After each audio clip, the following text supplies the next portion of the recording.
میں آپ کا سخت بدخواہ ہوں گا اگر لاگ لپیٹ کے بغیر آپ کو صاف صاف نہ بتا دوں کہ آپ کی زندگی کا اصل مسئلہ کیا ہے۔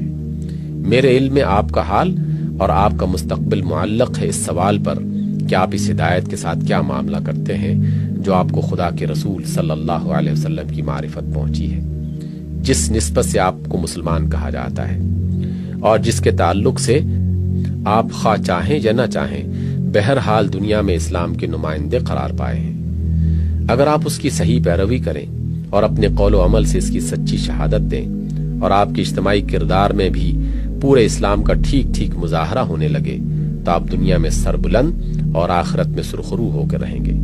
خوف اور حزن، ذلت اور مسکنت، مغلوبی اور محکومی کی یہ سیاہ بادل جو آپ پر چھائے ہوئے ہیں چند سال کے اندر چھٹ جائیں گے۔ آپ کی دعوت حق اور سیرت صالحہ دلوں کو اور دماغوں کو متاثر کرتی چلی جائے گی۔ آپ کی ساکھ اور دھاک دنیا پر بیٹھتی جائے گی۔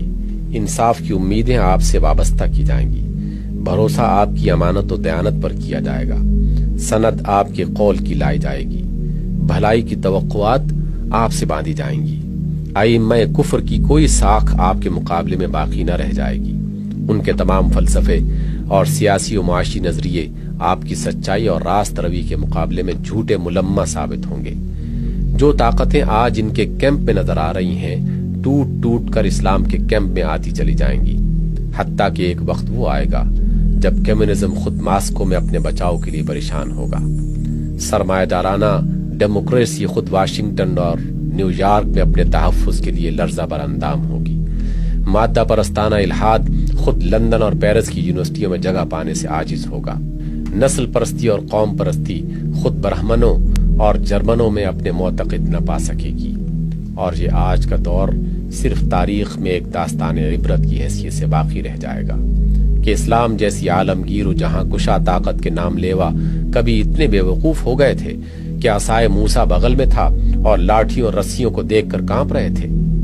یہ مستقبل تو آپ کا اس صورت میں ہے جبکہ آپ اسلام کے مخلص پیرو اور سچے گواہ ہوں، لیکن اس کے برعکس اگر آپ کا رویہ یہی رہا کہ خدا کی بھیجی ہوئی ہدایت پر بار بنے رہے، نہ خود ان سے مستفید ہوتے ہیں نہ دوسروں کو اس کا فائدہ پہنچنے دیتے ہیں، اپنے آپ کو مسلمان کہہ کر نمائندہ اسلام کے بنے ہوئے ہیں، مگر اپنے مجموعی قول و عمل سے شہادت زیادہ تر جاہلیت، شرک، دنیا پرستی اور اخلاقی بے قیدی کی دے رہے ہیں۔ خدا کی کتاب طاق پر رکھی ہوئی ہے اور رہنمائی کے لیے ہر امام کفر اور ہر منبع ضلالت کی طرف رجوع کیا جا رہا ہے۔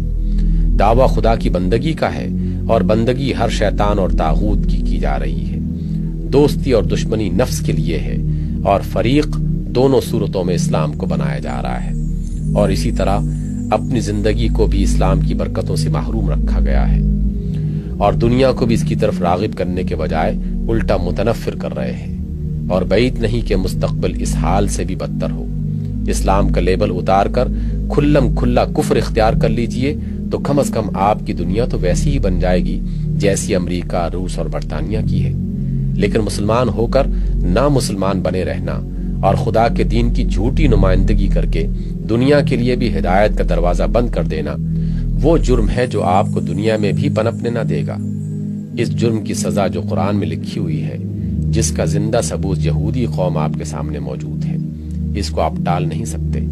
خواہ متحدہ قومیت کے احون البلیتین کو اختیار کریں یا اپنی الگ قومیت منوا کر وہ سب کچھ حاصل کر لیں جو مسلم قوم پرستی حاصل کرنا چاہتی ہے، اس کے ٹلنے کی صورت صرف یہی ہے کہ اس جرم سے باز آ جائیے۔